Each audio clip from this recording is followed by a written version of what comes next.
histórica altura, donde el sol de tu bravura le puso cerco a la muerte.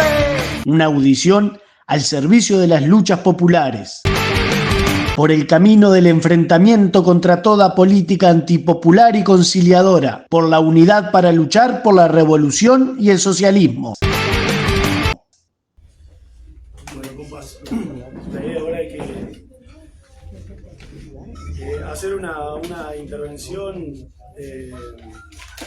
un poquito tocando cuál es el análisis que del movimiento hacemos acerca de la situación actual del movimiento sindical. ¿Se escucha bien, no? Sí, de lujo. Más grito. Bueno, nosotros, antes de entrar de lleno en lo que tiene que ver con el análisis de las condiciones materiales de la clase trabajadora y de la respuesta que brinda el movimiento sindical ante esto, queríamos detenernos en dos cuestiones que creemos que son bastante importantes, en dos principios que son importantes para el movimiento sindical. Uno tiene que ver con, incluso ayer, el paro impulsado por COFE, al cual adhirieron algunos sindicatos de la educación y otros sindicatos, planteaba una consigna, ¿sí?, que en su contenido nosotros visualizamos que es bastante reiterativa en el movimiento sindical y puede ir cambiando de forma en función de alguna palabra que se cambia, pero el contenido es reiterativo, y que tiene que ver, ayer puntualmente la consigna era, bueno, si hay recortes de derechos, hay lucha. Y esa cuestión nosotros la visualizamos que todo el tiempo, ¿sí?, sobre todo obviamente desde la burocracia sindical está planteada, ¿no?, que después nos vamos a explayar un poquito ahí, ¿no?, pero esa cuestión de, bueno, no nos dejan otra alternativa que luchar, ¿no?, como prácticamente obligando a los trabajadores a tener que luchar. Y nosotros consideramos que en eso hay que ser claros en el hecho de que para los trabajadores todos los días son de lucha. Cada día que nos levantamos con los trabajadores y las trabajadoras, en el marco del sistema capitalista, mientras exista el capitalismo, tenemos que luchar. Mientras continúe existiendo una clase como la burguesía, que diariamente se enriquece a costa de nuestro trabajo, a costa de nuestras condiciones de vida, que nos explota, que nos oprime, sin duda, diariamente los trabajadores tenemos que ser conscientes de que todos los días son de lucha. Pero no solo, obviamente, alcanza con luchar, sino que también entendemos que debe ser claro el planteo de ¿para qué luchar? Y en ese sentido, nosotros hay siglos y siglos de historia del movimiento obrero general a nivel mundial. En nuestro país hay decenas de años del movimiento obrero que han demostrado, ¿sí?, cómo la clase trabajadora ha utilizado todos los métodos de lucha para tratar de romper, ¿sí?, con esa explotación y esa opresión. Y dentro de esos métodos de lucha, sin duda, ha tenido un papel fundamental lo que ha sido la lucha sindical. Y en ese sentido, a partir a la luz de la experiencia y por las condiciones de nuestra clase, entendemos que no alcanza solo con plantear la lucha, sino que también tenemos que ser claros en que la lucha tiene que abonar a un proceso que plantee ser superador del sistema capitalista.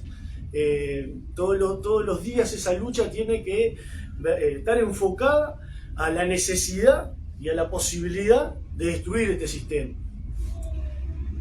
¿Por qué estos dos conceptos, estas dos ideas, ¿no?, de la necesidad y de la posibilidad? Porque, como decían los compañeros recién, también es común en esta cuestión que creo que en general compartimos, ¿no?, de un retroceso de la ideología de los trabajadores, ¿no?, que hay otras ideas que se hacen dominantes, producto de que la clase dominante es la burguesía, de que se puede humanizar el capital, de que los intereses del explotador pueden conciliar con los intereses de los explotados, que todas las luchas tienen que estar encorsetadas al marco del sistema capitalista y no ir más allá de conseguir alguna mejora en el marco de este sistema. En ese sentido, ¿sí?, nosotros consideramos que ese discurso no solo es un discurso que proviene de los sectores quizás más políticamente más derechosos, lo cual sin duda es natural y lógico que así sea, sino que también que es un discurso y una práctica que en el movimiento sindical la visualizamos a partir de la influencia del Frente Amplio, ¿no? El Frente Amplio que se describe como el progresismo, ¿sí? Que en nuestro país asume esa expresión, porque es importante tener en cuenta que promueve estas ideas. Porque sin duda, como lo decían los compañeros, no solo es el Frente Amplio el que mantiene la hegemonía total dentro de lo que es los jóvenes, sino que también pasa en todas las organizaciones de más, a nivel estudiantil, a nivel social, cooperativista y sin duda a nivel del movimiento sindical. Y esa hegemonía termina siendo utilizada por parte del Frente para utilizar a los sindicatos como una herramienta, como un instrumento para satisfacer sus intereses partidarios, ¿no? Terminan siendo funcionales como una especie de polea de transmisión de las ideas y la posibilidad de satisfacer sus intereses. Y en ese sentido nosotros consideramos que hay otro principio que todo el tiempo está siendo violentado y que sin duda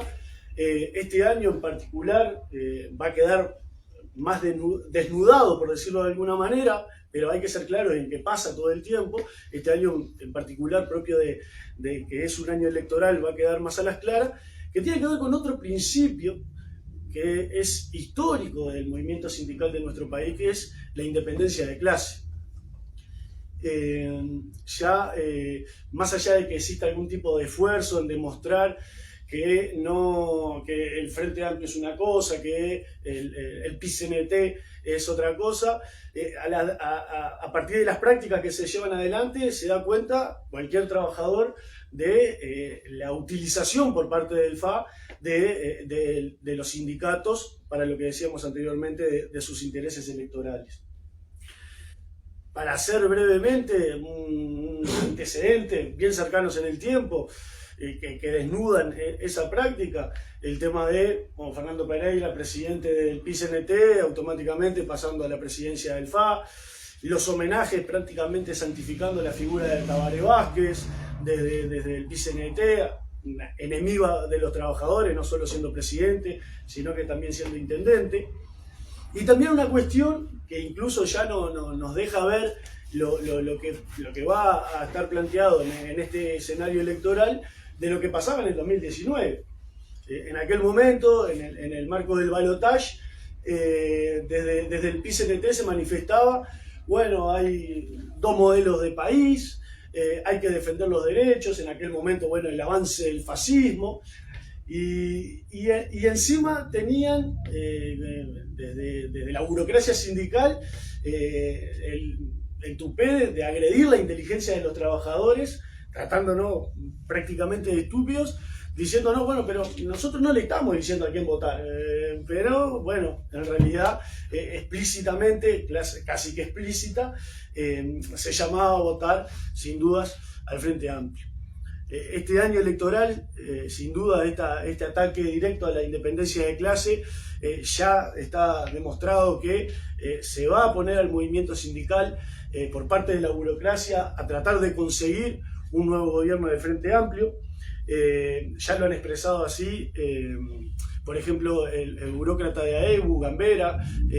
o incluso resoluciones del Congreso de diferentes sindicatos que han manifestado que no se va a ser indiferente al proceso electoral, ¿sí? Situación que sin duda, a medida que nos acerquemos ya a lo definitorio, va a quedar cada vez más explícito. Por eso queríamos remarcar bien esas dos cuestiones, esos dos principios que sin duda para nosotros son vertebradores en el movimiento sindical. En cuanto a la clase trabajadora de nuestro país, sin duda venimos de años de sacudidos, castigados. La crisis, como cualquier crisis en el marco del sistema capitalista, sin duda la burguesía la vuelca a la espalda de la clase trabajadora, y esta no fue la diferencia. Y por ejemplo, si nos remontamos a lo que fue el primer año de gobierno de la coalición, cuando ya quedó un poquito lejos el tema de aquella ronda puente, ya en aquel momento se establecía que para los trabajadores privados iba a existir una pérdida del poder de compra salarial de alrededor de un 5 o un 6%. El año pasado estuvo marcado por la 10ª ronda de los consejos de salarios, ¿sí? Y ahí hay un análisis que se desprende del PIS-NT a través del Instituto Cuesta Duarte, que manifestaba que esa ronda de consejos de salarios acaparaba alrededor de 750.000 trabajadores privados y que 2/3 de las mesas de negociación que estaban incluidas allí todavía tenían porcentaje de recuperación para equiparar los niveles de junio del 2020. A partir de las resoluciones que se fueron dando en esas mesas de negociación, se llega a que un 40%, ¿sí?, de las mesas de negociación terminan acordando la recuperación para junio de este año, del 2024. Un 45% van a lograr esa recuperación en enero del 2025. Solo un 6% logró que la recuperación se otorgue toda junta en julio del año pasado, del 2023, y otro 6% restante en 2 partes que se terminó recuperando en enero de este año, 2024. No es menor el hecho de que atravesamos prácticamente un periodo en el cual ha existido una enorme confiscación sobre el salario de los trabajadores, y sin embargo no es menor una de las cosas como buenas que se desprende del informe del PIS-NT es que la principal forma de resolución había sido mediante los acuerdos. Es decir, se hace hincapié en que, bueno, a pesar de que en realidad la mayoría de los trabajadores hemos visto confiscado nuestro salario, ¿sí?, en esta 10ª ronda primó sobre todo el acuerdo entre los trabajadores y quienes nos explotan. Y eso nosotros consideramos que obviamente que no es menor, porque estamos hablando del salario, ¿sí?, lo que nosotros día a día como trabajadores vendemos para poder sobrevivir. Y a pesar de que recién en 2025 el grueso de los trabajadores recuperarían el salario a junio del 2020, ¿sí?, si nosotros miramos todo lo que fueron las medidas impulsadas desde el PIS-NT en paros parciales o diferentes paros que se fueron llevando adelante durante el 2023 con esta 10ª ronda de consejos de salario, prácticamente no existía en la plataforma reivindicativa con seriedad un plan de lucha que tratara de dar solución al tema salarial para los trabajadores, sino que más bien quedaba ahí atrapado entre un montón de reivindicaciones. Esto no solo es grave porque afecta directamente a nuestras condiciones, sino que también lo grave es que la propia burocracia sindical que entrega nuestros salarios de pies y manos, en general, a los trabajadores, después uno los escuchaba en movilizaciones, en asambleas, en reuniones, y la propia burocracia que firmaba esos acuerdos, frente a los trabajadores nos decían, bueno, pero vieron que el gobierno nos está haciendo perder salario, y responsabilizaba únicamente al gobierno como el gran responsable de esta situación. Sin dudas, totalmente cargados de hipocresía, ¿sí? Incluso, por ejemplo, en los sindicatos de la educación, se preocuparon de firmar preacuerdo de los acuerdos de pérdida salarial y encima, por si faltaba algo, con cláusulas de paz, asegurándole, bueno, por salario, por ejemplo, hasta que termine este gobierno nosotros no vamos a movilizarnos. Esas son algunas de las políticas que sin duda lleva adelante la burocracia sindical, que podríamos seguir enumerando, yo que sé, capaz que de las más alevosas en estos últimos tiempos, y fue el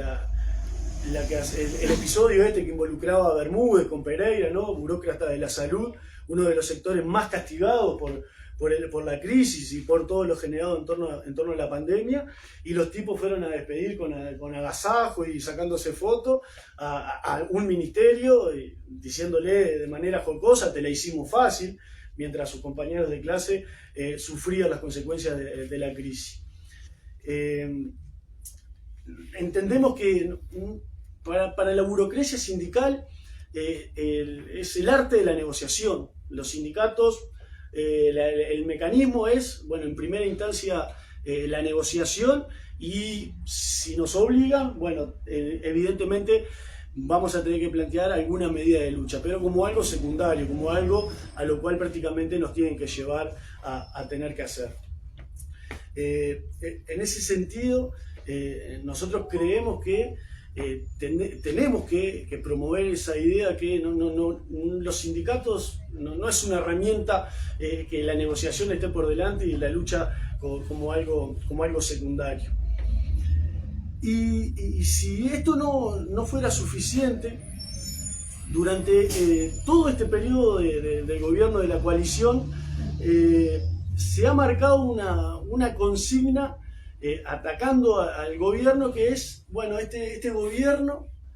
defiende el modelo de la desigualdad, ¿no? Es como la consigna que ha sido utilizada durante todo este tiempo. Y prácticamente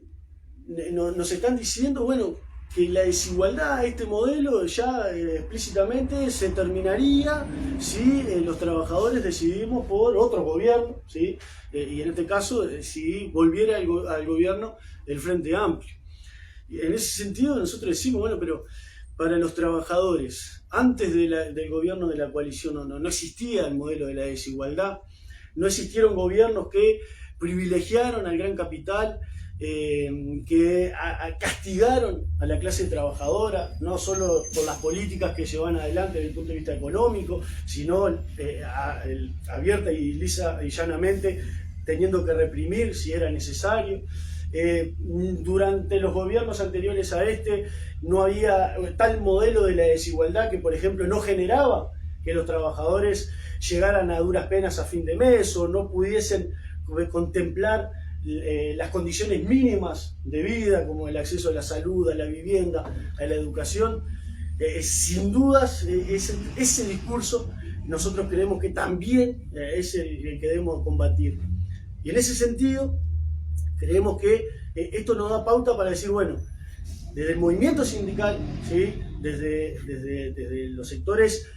clasistas del movimiento sindical, no solo alcanza con plantear la lucha contra el gobierno, con cualquier gobierno de turno, sino que también, en la misma medida que se lucha contra el gobierno de turno, hay que luchar contra la burocracia sindical. Esa burocracia sindical que, cuando existe alguna lucha, se esfuerza por tratar de aplastarla antes de que nazca, o si crece, tratar de aislarla. Es el caso como la lucha que llevan adelante los compañeros de Arcodique, los compañeros de servicios del puerto y demás, que también ahí tenemos que hacer una autocrítica de nuestro espacio, cómo no logramos, ¿sí?, generar esa unidad, esos conflictos, y que sobrepasen la losa que impone la burocracia sindical. Pero sin dudas creemos que se lucha contra el gobierno, pero también sin duda no de la mano va la lucha contra la burocracia sindical. En ese sentido, no solo cuando desde sectores minoritarios se plantea esto, la burocracia recurre a ese caballito de batalla que tiene, que es, pero mirá, quieren romper con la unidad, ¿no? Ese concepto en los sindicatos siempre está latente cuando se plantea una lucha contra la línea sindical que impulsa la burocracia. Y la unidad aparece en esa amplitud que prácticamente lo que planteamos es esa lucha, tenemos que autoflagelarnos por lo que estamos promoviendo. Y en este caso, por ejemplo, con lo que sucede en torno a nuestra organización tomó posición sobre la juntada de firmas para el plebiscito de la seguridad social,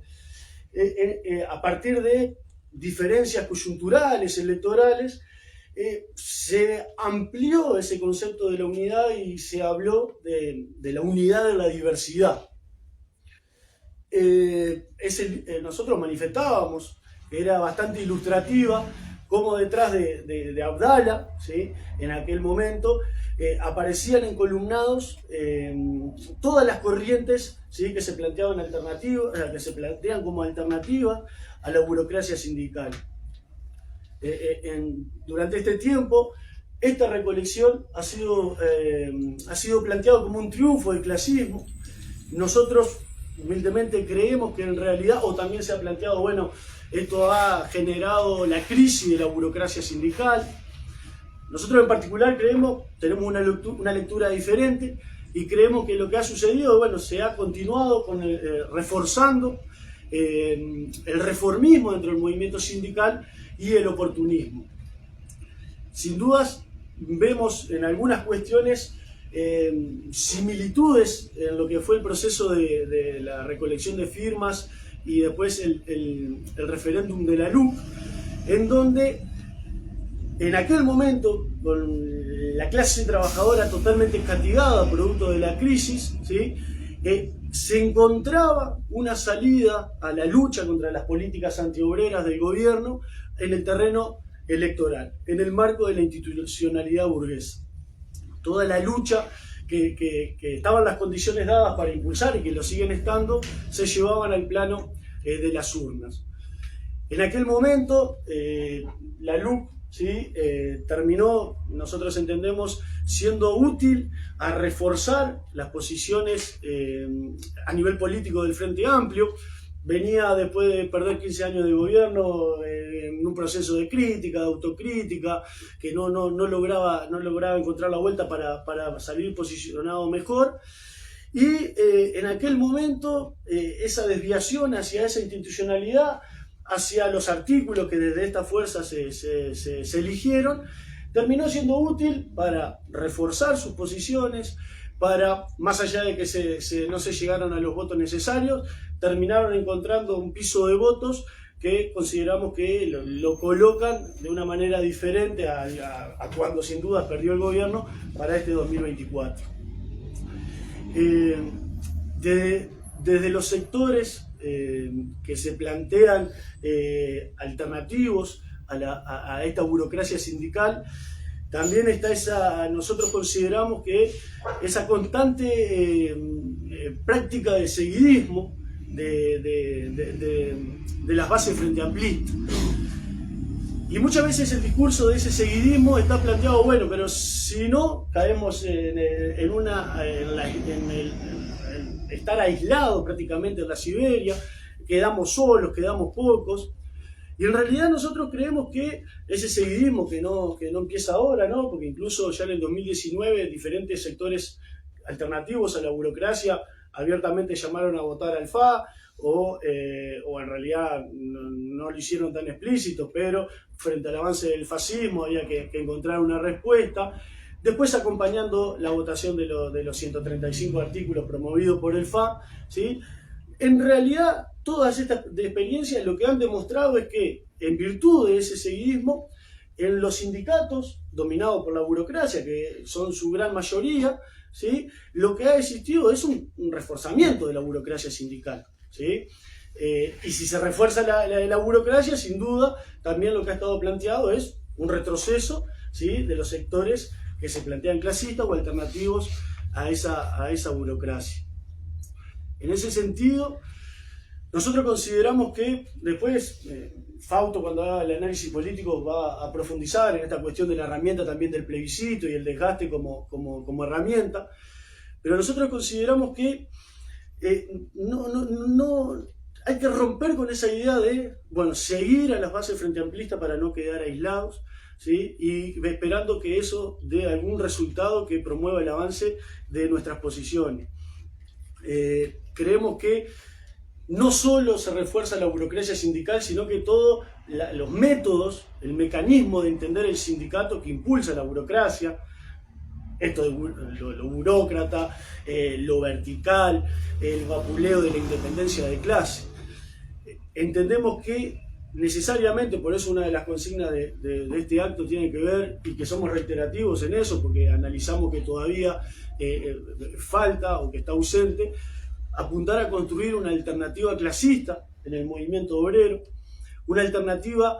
que se dé de lleno contra el gobierno, pero también que se dé de lleno contra los burócratas, ¿sí?, que apueste a que los sindicatos son para luchar, que en los sindicatos existe otra forma de hacer sindicato, mediante la independencia de clase, la democracia, que el sindicato no es romper con esa idea del sindicato para negociar, para conciliar, para asegurar la paz social que permite que la burguesía nos siga explotando. Consideramos que sin duda tenemos que promover esa lucha sindical que de una vez por todas rompa, ¿sí?, con esa explotación y opresión a la cual somos condenados la clase.